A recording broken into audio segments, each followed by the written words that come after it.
ये प्रतीक है कि हमारे पूरे जीवन में इससे बड़ा प्रभाव कोई नहीं।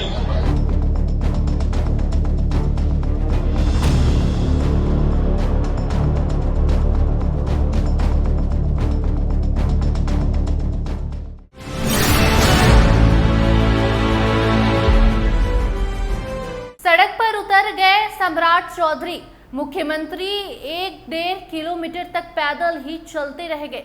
तिरंगा यात्रा पटना में ऐसी निकली कि पूरा राज्य देखते रह गया। पूरी तस्वीर भी दिखाएंगे, कहानी भी बताएंगे, मगर उसके पहले नमस्कार। स्टार टीवी बिहार देख रहे हैं आप और मैं आपके साथ वंदना। देखिए, स्वतंत्रता दिवस से पहले राजधानी पटना की सड़कों पर देशभक्ति का गजब नजारा देखने को मिला है। शहर में हर घर तिरंगा अभियान के तहत भव्य तिरंगा यात्रा निकाली गई। हाथों में तिरंगा लिए लोगों ने देशभक्ति के नारों के साथ इस यात्रा में हिस्सा लिया। यात्रा का मुख्य उद्देश्य स्वतंत्रता दिवस से पहले लोगों के बीच राष्ट्र प्रेम की भावना को और मजबूत करना और हर घर पर तिरंगा फहराने के लिए लोगों को प्रेरित करना है। इस भव्य तिरंगा यात्रा की शुरुआत सुबह करीबन 10:30 पर जेपी गोलंबर से हुई। यात्रा में मुख्यमंत्री सम्राट चौधरी भी शामिल हुए। तस्वीरें स्क्रीन पर लगातार आप देख रहे होंगे। मुख्यमंत्री ने हाथों में तिरंगा थामकर जेपी गोलंबर से कारगिल चौक तक करीबन 1.5 किलोमीटर की दूरी पैदल तय की। इस दौरान पूरे रास्ते में देशभक्ति का माहौल देखने को मिला। तिरंगा यात्रा में शामिल होने से पहले मुख्यमंत्री सम्राट चौधरी गांधी मैदान पहुंचते हैं। वहां उन्होंने राष्ट्रपिता महात्मा गांधी की प्रतिमा पर माल्यार्पण कर उन्हें श्रद्धांजलि दी। इस मौके पर उनके साथ मंत्री दिलीप जायसवाल और मिथिलेश तिवारी भी मौजूद रहे। मुख्यमंत्री का काफिला गांधी मैदान के गेट नंबर 12 से परिसर में दाखिल हुआ। महात्मा गांधी की प्रतिमा पर श्रद्धांजलि देने के बाद मुख्यमंत्री तिरंगा यात्रा में शामिल होने के लिए जेपी गोलंबर पहुंचे और वहां से यात्रा की शुरुआत हुई और बड़ी संख्या में लोग तिरंगा लेकर आगे बढ़े। यात्रा के दरमियान देशभक्ति से जुड़े नारों और तिरंगों की मौजूदगी ने राजधानी के माहौल को पूरी तरह राष्ट्रभक्ति से सराबोर कर दिया। आपको बता दें कि सिर्फ बिहार में ही नहीं, देश भर में हर घर तिरंगा अभियान शुरू हो चुका है। हर घर तिरंगा अभियान के जरिए सरकार और प्रशासन का उद्देश्य स्वतंत्रता दिवस के अवसर पर देशभक्ति की भावना को जन जन तक पहुंचाना है। इसके साथ ही लोगों को अपने घरों पर राष्ट्रीय ध्वज फहराने के लिए प्रेरित भी किया जा रहा है। पटना की मुख्य तिरंगा यात्रा के बाद अब 14 अगस्त तक शहर के सभी मंडलों में भी तिरंगा यात्राएं निकाली जाएंगी। 14 तारीख तक ये अभियान जारी रहेगा। इस अभियान को लेकर राजधानी में प्रशासन की ओर से सुरक्षा और यातायात व्यवस्था में के भी विशेष इंतजाम किए गए।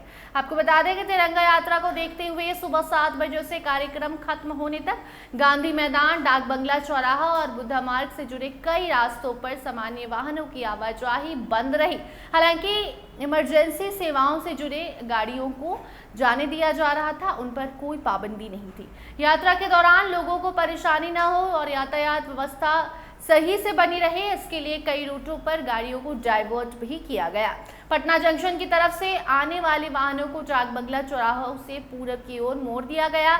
इसके बाद वाहनों को भट्टाचार्य चौक और पीर मुहानी होते हुए नाला रोड की तरफ भेजने की व्यवस्था भी की गई थी। वहीं एग्जीबिशन रोड की तरफ से आने वाले वाहनों के लिए भी वैकल्पिक मार्ग निर्धारित किया गया था। इस दिशा में आने वाले वाहनों को बिग बाजार के पास, कटिंग के पास, भट्टाचार्य चौक की ओर डाइवर्ट किया गया। बाकी आपको बता दें कि प्रशासन की कोशिश यही रही कि तिरंगा यात्रा शांतिपूर्ण और व्यवस्थित तरीके से संपन्न हो, क्योंकि इसमें मुख्यमंत्री सम्राट चौधरी भी शामिल हुए। सुरक्षा व्यवस्था के साथ साथ ट्रैफिक मैनेजमेंट पर भी खासा ध्यान दिया गया।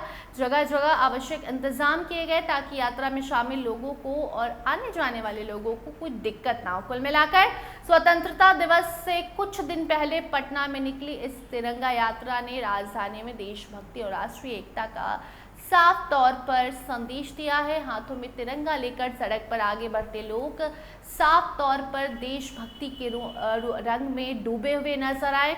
मुख्यमंत्री सम्राट चौधरी भी उनके साथ थे। 1.5 किलोमीटर तक वो पैदल ही चले, हाथ में तिरंगा लिए। तस्वीरें लगातार स्क्रीन पर आपको दिखा रहे हैं।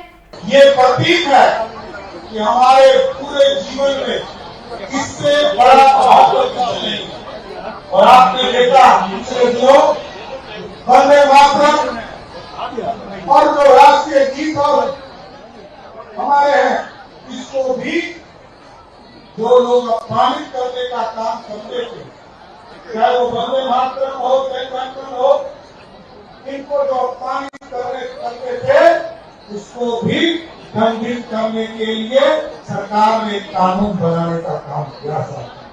इसलिए अब हमारे लिए इस तिरंगा को और तिरंगा के प्रतीक को और तिरंगा यात्रा में शामिल होने के लिए मैं पूरे बिहार वासियों से आग्रह करना चाहता हूँ। तमाम लोग पंचायतों में इस तरह के कार्यक्रम कर रहे हैं, नगर निकाय में इस कार्यक्रम को किया जा रहा है और यहाँ के बाद जिला स्तर पर भी इसी तरह के कार्यक्रम करके वहाँ भी यात्रा करने का काम किया जाए। इसलिए अभी से लेकर 17 तारीख तक हम लोग सभी लोग जन भागीदारी करके और अभी तो हम लोगों ने सिर्फ संस्कृति विभाग के द्वारा, कला संस्कृति विभाग के द्वारा लगभग 21 लाख झंडे पूरे प्रदेश में इस अभियान में जोड़े गए। नगर विकास इस अभियान को चला रहा, पंचायती राज विभाग इस अभियान को चला रहा और सबसे महत्वपूर्ण है बिहार के 14 करोड़ की आबादी इस अभियान को चलाकर राष्ट्र के जो प्रतीक तिरंगा है इसको आगे बढ़ाने का काम करेगा। किस तरीके से सम्राट चौधरी ने भाषण भी दिया, लोगों को संबोधित भी किया, स्वतंत्रता दिवस के पहले निकली तिरंगा यात्रा के पहले लोगों को बताया कि किस तरीके से तिरंगा अपने घर पर आपको फहराना है और इस अभियान में आपको ज़्यादा से ज़्यादा जुड़ने की और उसमें मदद करने की ज़रूरत भी है। फिलहाल इस रिपोर्ट में इतना ही। आप उस तिरंगा यात्रा और जिस तरीके से सम्राट चौधरी खुद पद यात्रा कर रहे थे, इस तस्वीर पर आपकी क्या राय है, कमेंट सेक्शन में ज़रूर बताइएगा। देखते रहिए स्टार टीवी बिहार। धन्यवाद।